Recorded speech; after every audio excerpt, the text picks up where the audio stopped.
E kaunti ma Kisumu ne min od gavana ma Kisumu Ngira Nyang' Nyong'o Dorothy Nyong'o koro kwayo rowere kod mine owuog oko kar rombgi mondo koro okaw kura. Kanoloso Kolwa East e gwenge mag Angola Health Center kinde mane oyuoro nyasi mar chiwo gige thieth manokel kanyo to kod Church of Jesus Christ of Latter-day Saints ma bechgi romo $6 million.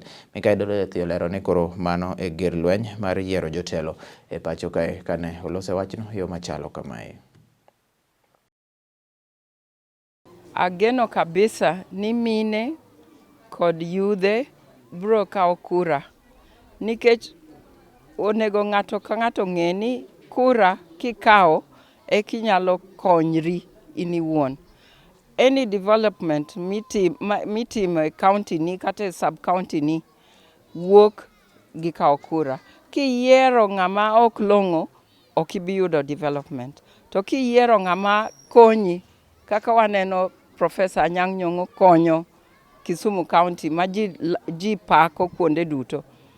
Kiyiero ng'ama kamano to bro konyi in iwuon.